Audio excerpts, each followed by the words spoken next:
My sister uninvited me from the $5,000 engagement party I paid for, so I canceled the venue and left them with a backyard disaster.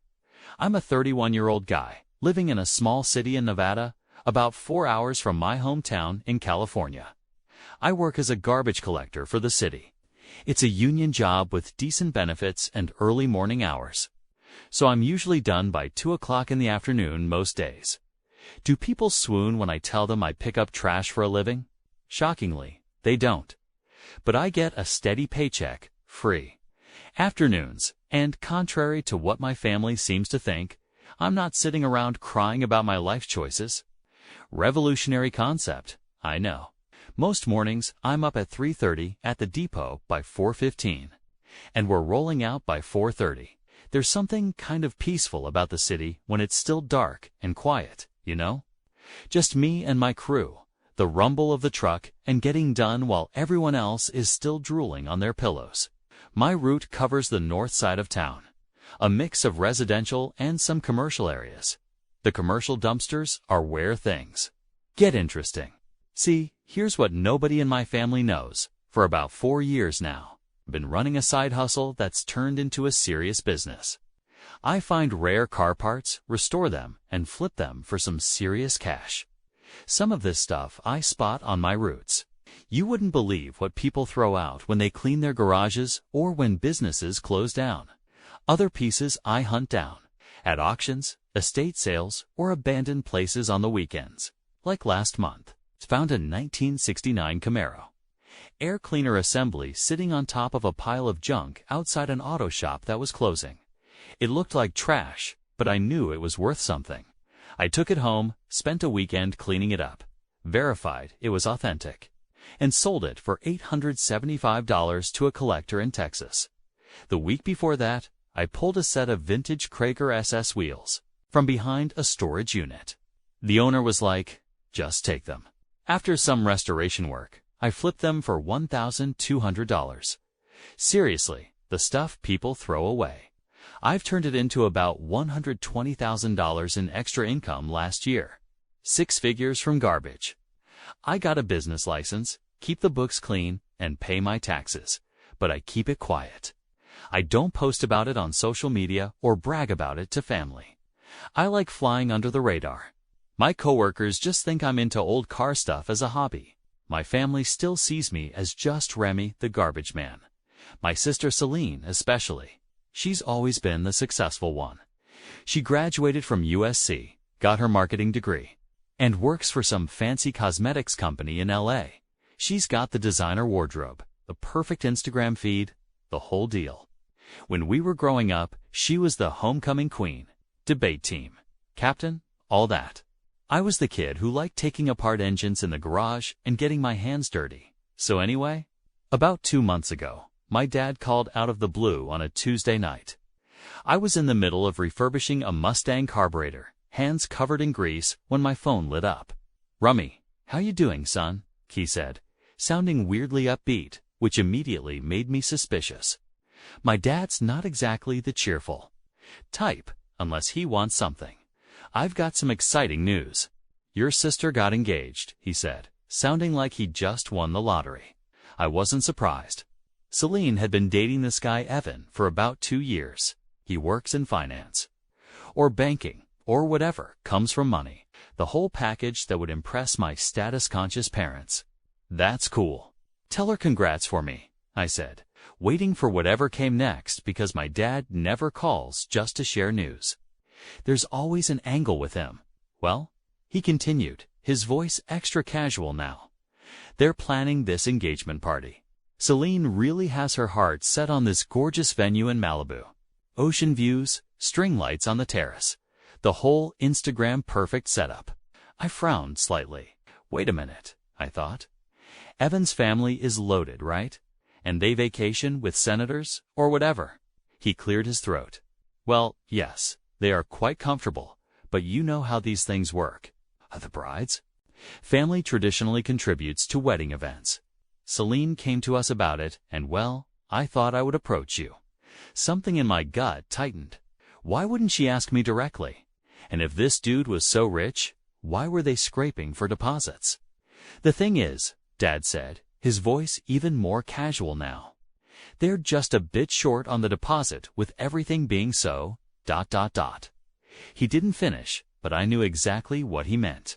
These days, venues demanded hefty upfront commitments, and I was already bracing myself for the worst. How much? I asked, even though I had a feeling I knew the answer. About $5,000, he replied. I understood it was a lot to ask, but my sister really wanted this venue. The date was perfect, and the location was ideal. It would mean a lot to her, and of course, they would handle the rest of the costs. I sat there for a moment, contemplating. $5,000 was indeed a decent chunk of change. But my business had been thriving lately. My side hustle had transformed into something legitimate, and my accounts were looking healthy. Honestly, I was happy to help.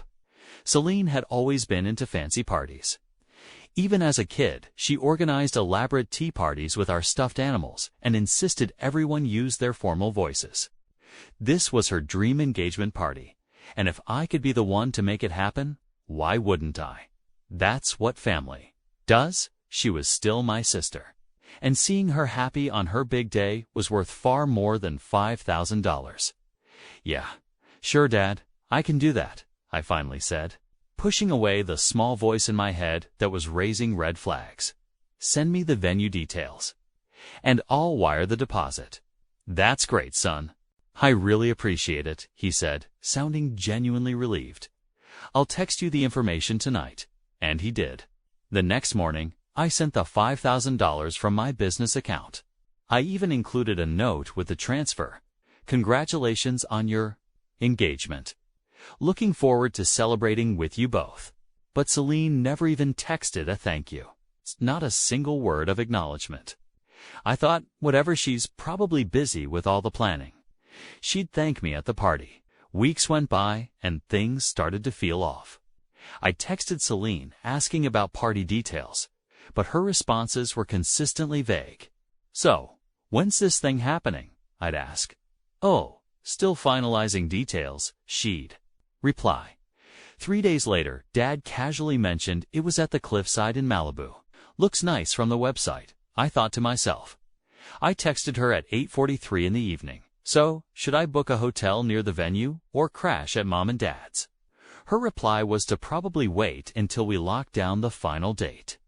This back and forth continued for almost a month. I asked about the colors the family was wearing to avoid looking out of place. Radio silence. I even asked if I should bring a date. No response. Even my mom started acting weird whenever I brought it up during our Sunday calls. Oh, your sisters. Handling all the planning, she'd say. Quickly changing the subject like a politician dodging a scandal question. About 3 weeks later, I was scrolling through Instagram when something caught my eye. My cousin Jenna posted a picture of a fancy invitation to Celine's engagement party, complete with gold embossed lettering and a little ribbon. The venue was confirmed, the cliffside in Malibu. The date was set. Everything was finalized. Checked. My mail 5 times that week. Nothing. Not even a text asking for my address to send one. By this point, I was starting to feel that sinking feeling in my gut. You know, the one that tells you something isn't right. Still, I wanted to give her the benefit of the doubt. Maybe the invitation got lost. Maybe she thought she had already sent it. Maybe there was some mix-up. So, I texted her directly. Hey, did invites go out? Haven't received anything yet. Her reply came 3 hours later. It's probably just better if you sit this one out. That was it. That's all she wrote. I stared at those words on my phone screen for a solid 5 minutes, reading them over and over. Wondering if I was missing something? Nope. My sister, whose fancy party I had paid $5,000 for, just uninvited me from that very party. Now, I'm not the type to blow up over text. Some things need to be discussed, face-to-face, or at least voice-to-voice. So, I decided to call her, trying to keep my cool. Even though I was starting to feel seriously irritated, I just wanted her to tell me what was going on directly. She didn't answer the first time, or the second. On the third try, she finally picked up. What, Remy? she said, sounding annoyed, as if I was interrupting something important. I could hear voices and music in the background, probably at some fancy lunch with her bridesmaids. "What do you mean I should sit this one out?" I asked. "Look, Remy," she replied, lowering her voice to almost a whisper. "No offense, but you have to understand the situation here. This isn't just some backyard barbecue. The Cliffside is one of the most exclusive venues in Malibu." I pressed her for more information, and she sighed. "Evan's parents are important people. His dad sits on some state board and knows the governor personally. His mom runs 3 major charity foundations. People vacation with senators and CEOs. I waited, letting the silence stretch between us as she dug herself deeper. "You show up, in your work boots, smelling like diesel, talking about garbage routes and dumpster finds, and suddenly I'm the girl with the trash truck brother. Everyone else will be wearing designer labels and discussing their summer homes. I just can't have that energy there. It would make things awkward for everyone, including you." She paused, then added, "It's not personal." Not personal. Was she serious right now? "So let me get this straight," I said, my voice deadly calm. "You're saying I'm too embarrassing to attend your engagement party because I'm a garbage collector?" "Don't put it like that," she huffed. "It's about fitting in. You wouldn't enjoy yourself anyway. Everyone will be in designer clothes talking about their vacation homes. You'd feel out of place, right? Because trash men can't possibly understand fancy conversations." The sarcasm in my voice was thick enough to cut with a knife. "That's not what I meant," she said, sounding exasperated.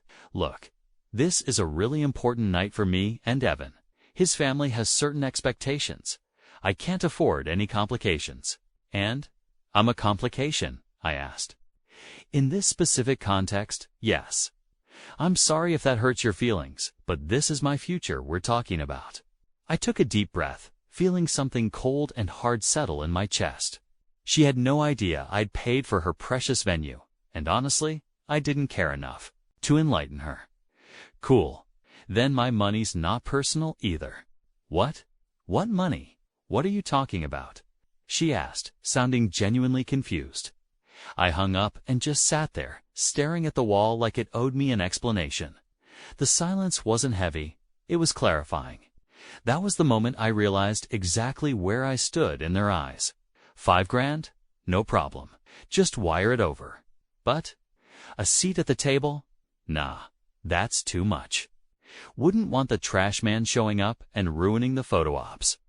My own father had the nerve to ask me for money like it was his God-given right, like that was just part of my job description. Not a single, "Hey, you coming?" or "We'd love to have you there." Just radio silence while they cashed the check and kept polishing their image. I was good enough to fund the fantasy, but not good enough to be seen in it. That's who they are. That's who they've always been. But I didn't waste any time after that call. Cold anger fueled me as I pulled up the venue information from my dad's email and called them immediately. I kept it short and professional, explaining who I was, that I'd paid the deposit for my sister's engagement party on June 18th, and that I wanted my money back. The events coordinator initially mentioned their non-refundable deposit policy, but I calmly explained that I was a third party who paid as a gift, and if the gift was being refused, I wanted my refund. She put me on hold, spoke with her manager, and came back with good news. Since the final contract hadn't been signed and the remaining balance was still being processed, they could refund my deposit. She mentioned that canceling the reservation was part of the refund process, and I just said, "That's fine. Send it back to the same card." No hesitation, no second guessing. My hand didn't even shake when I hit end call. 2 days later, bam, $5,000 was sitting right back in my account like it never left. And you know what? I stared at that number for a good minute. Not because of the money itself, my doing fine, because of what it meant. That money was supposed to help my sister have her perfect day, her big moment, and she looked at me like I was trash on the curb. Not even worth a seat at the party I literally paid for. I thought about texting her or my dad something short and petty like, Hope that Malibu sunset looks good from your backyard tent. Or maybe just a screenshot of the refund. But I didn't. They could find out the hard way, just like I found out. I was never really invited. And honestly, I didn't want to sit around in my apartment stewing over it. The anger was sharp, but underneath it, I felt gut-punched. Betrayed in a way that hits different when it's your own blood, making you feel like the family embarrassment. Like somehow your paycheck determines your worth at the table. So, I said, screw it. I threw some clothes in a duffel, grabbed my gear, and pointed my truck northwest. I didn't have a plan. I just needed air that didn't smell like diesel or fake apologies. I ended up finding this little town online called Manzanita up on the Oregon coast. Not touristy, just a quiet stretch of beach with rental cabins nearby. I found a cabin rental, nothing fancy. It's clean and quiet with a decent view of the ocean. The best part was that it was at off-season rates.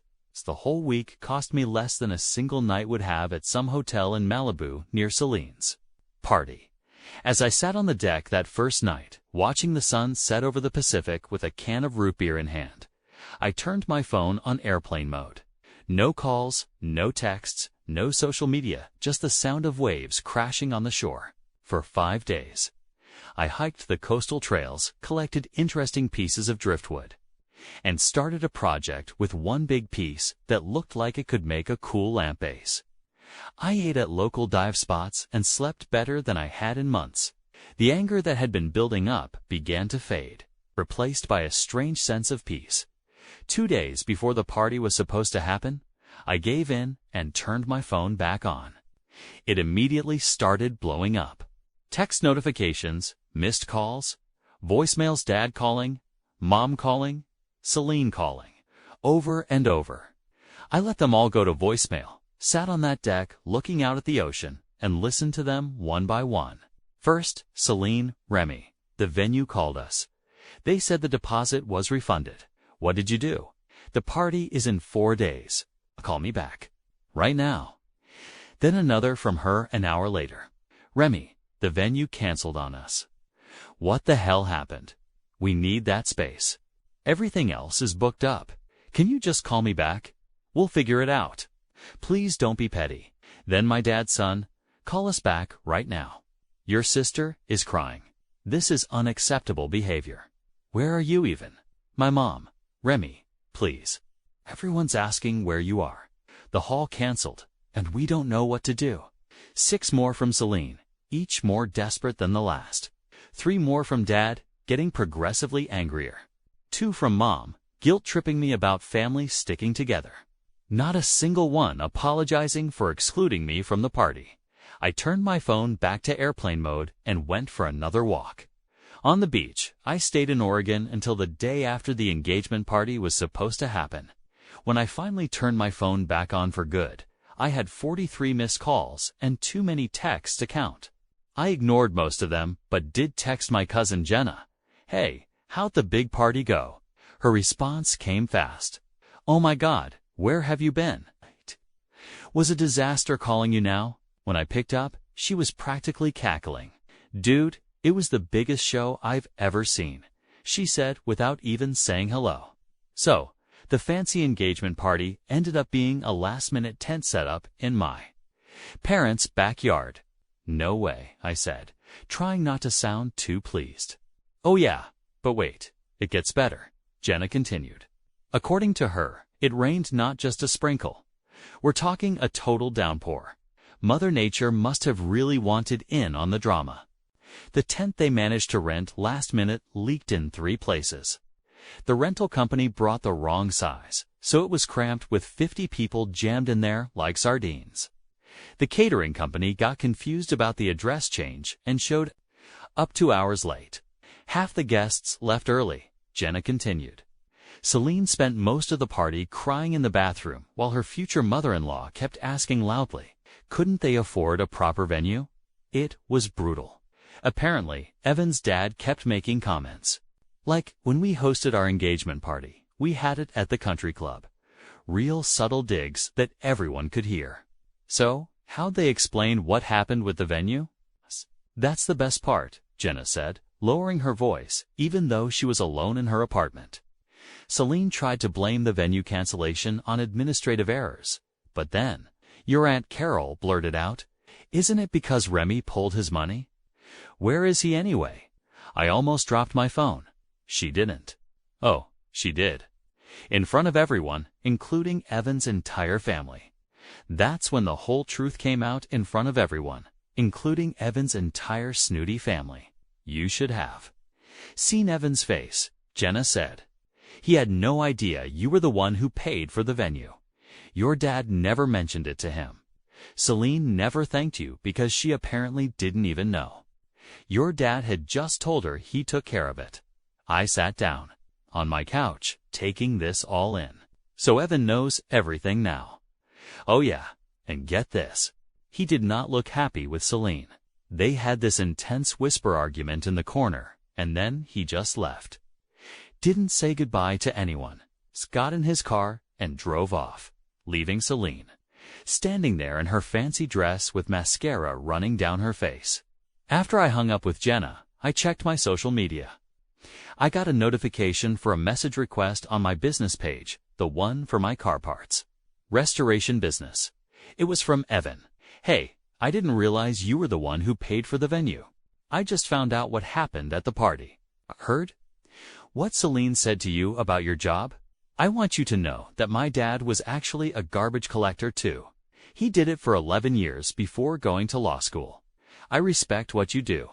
Honestly, if I were in your shoes, I'd have done the same thing.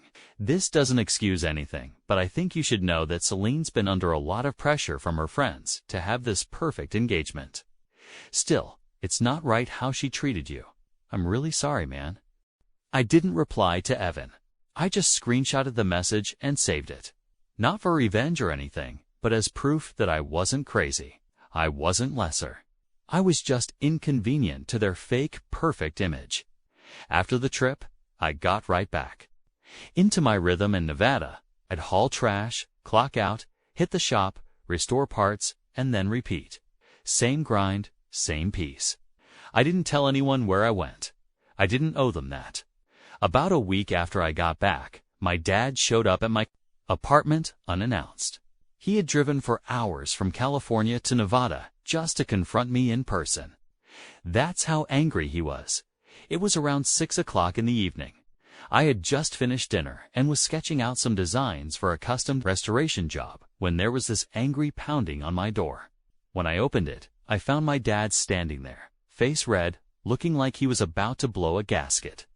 "You embarrassed this entire family," he yelled the second I opened the door, actually yelling in the hallway of my apartment building where all my neighbors could hear. "Your sister's future in-laws think we're some kind of dysfunctional mess now."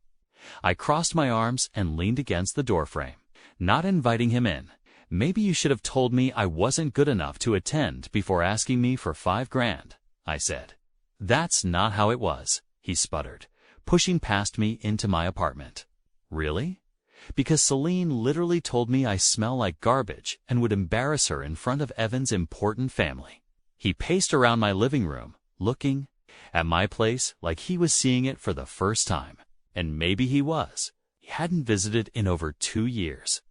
"You don't understand the pressure she's under," he said, lowering his voice slightly, but still clearly pissed.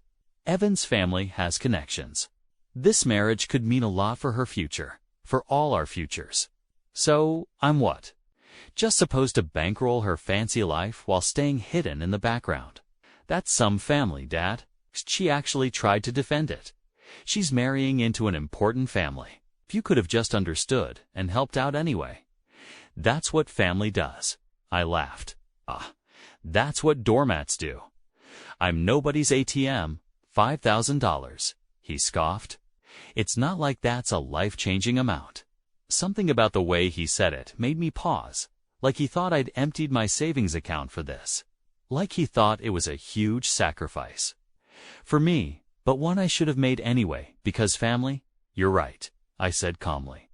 "It's not life-changing, which is why it was extra shitty to take it and then exclude me."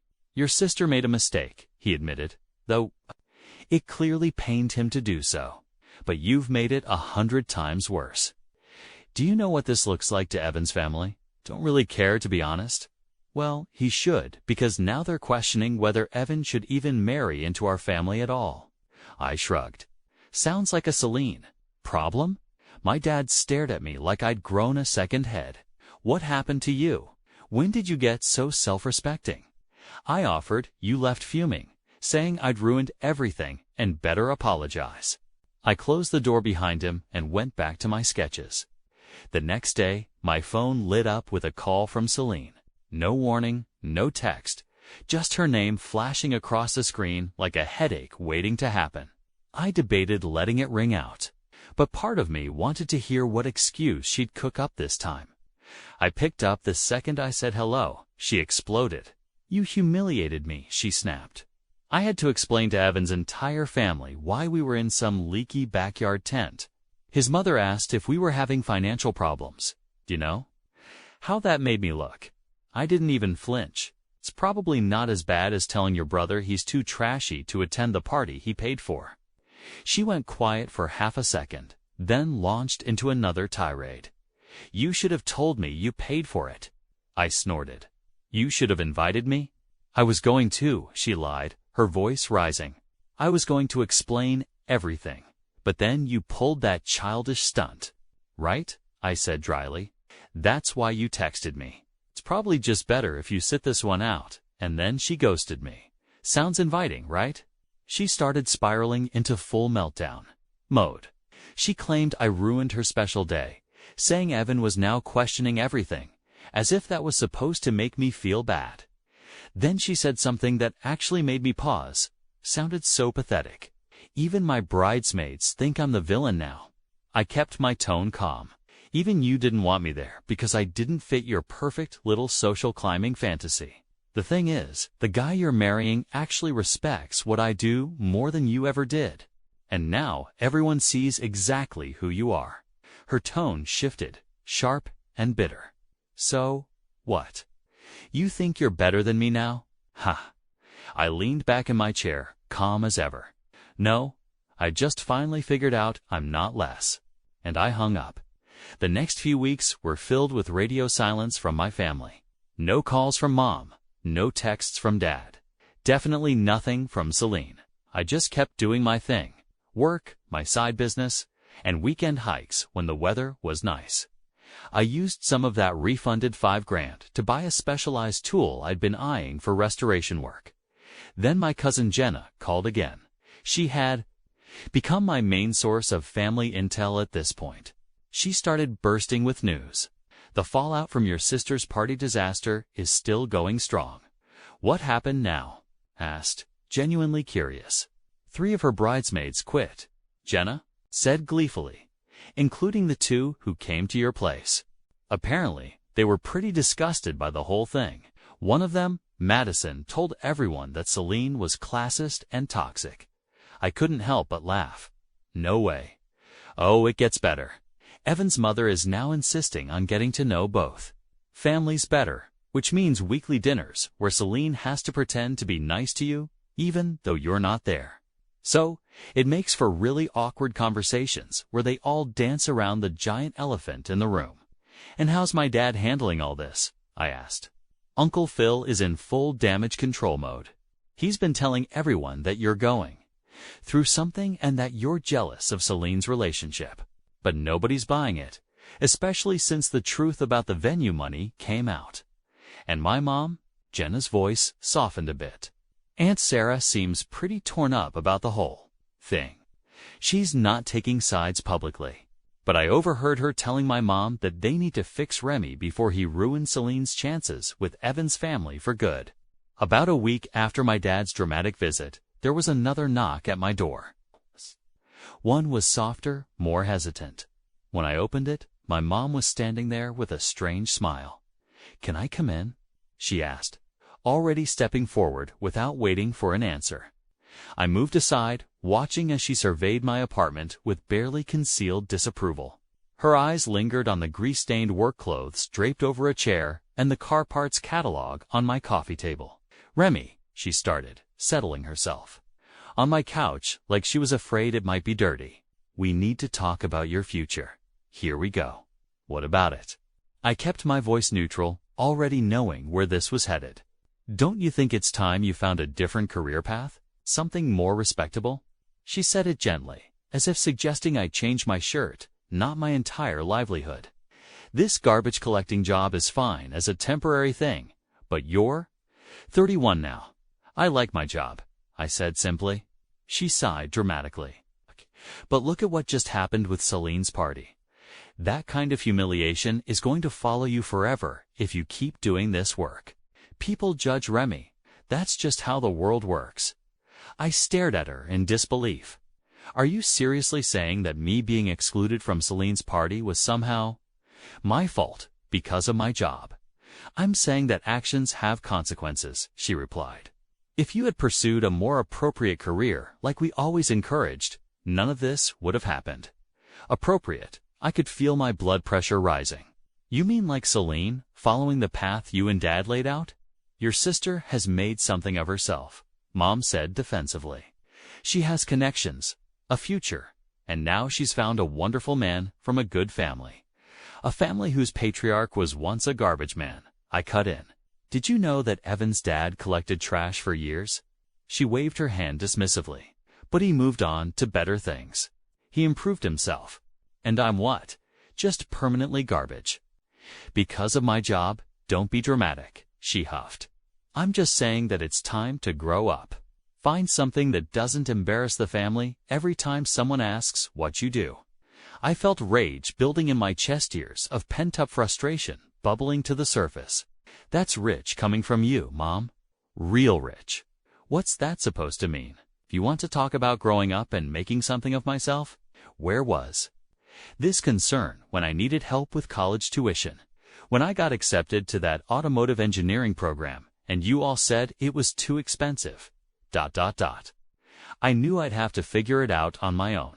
Her face flushed. This felt different. Different how? Because it wasn't Celine asking this time. You've never had a problem pouring money into her education. Her apartment, her wardrobe, her life. My voice was rising now, but I couldn't stop. You paid for her entire USC degree without blinking. But when it came to my community college classes, suddenly money was tight.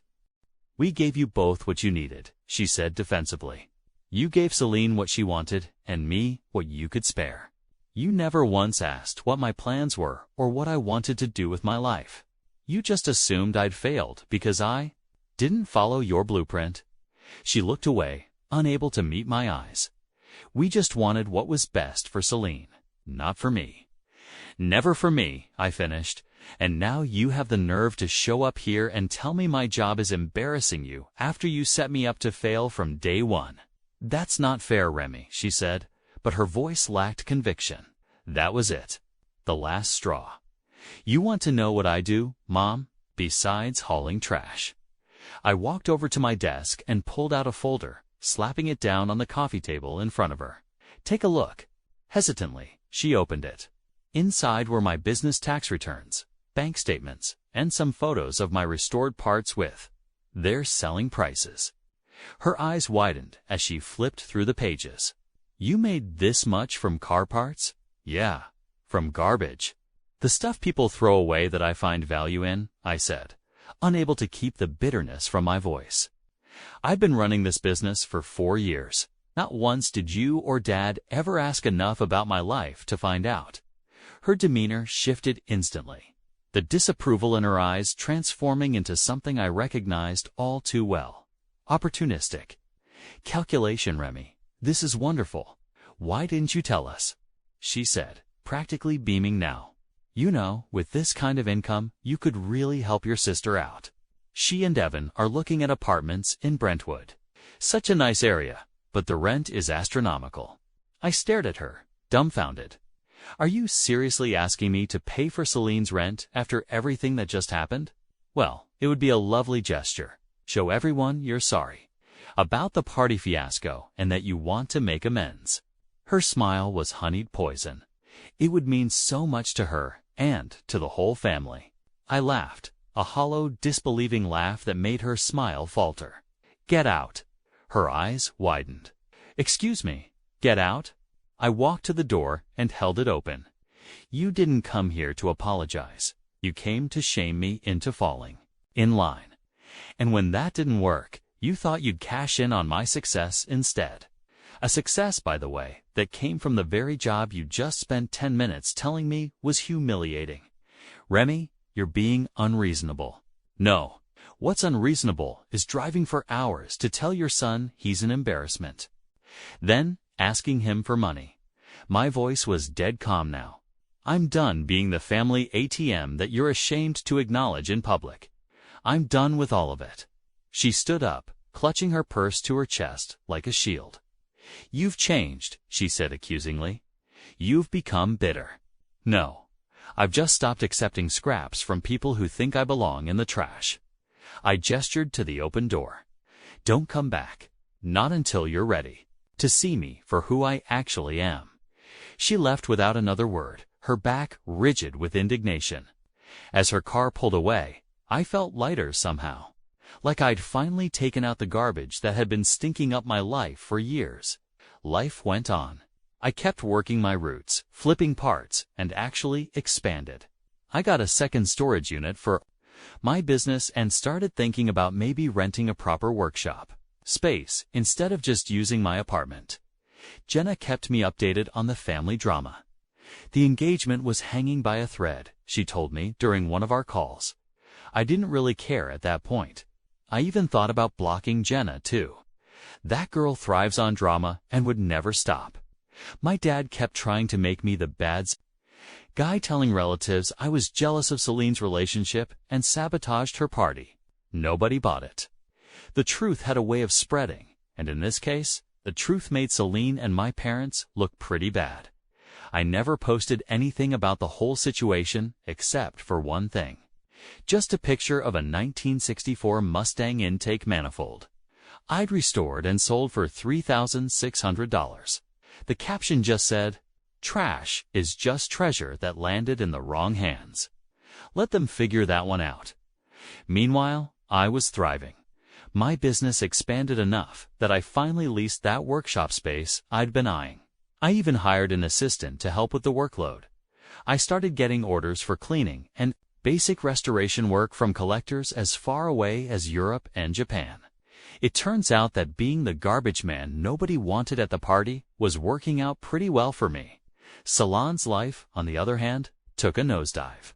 According to Jenna, she was put on probation at work after having a meltdown during a client presentation. Evan's family was polite but distant. 3 months after the party disaster, she showed up at my new workshop unannounced. "Nice place," she said, looking around awkwardly. She seemed smaller somehow, less shiny and perfect than I remembered. "Thanks. What do you want?" I asked. She flinched at my directness. "I just wanted to see how you were doing." I gestured around the workshop. "Business is booming." "So I heard," she said, fidgeting with her purse strap. "Mom told me about your side business. Said you're doing really well." "It's not a side business anymore. It's my main focus now.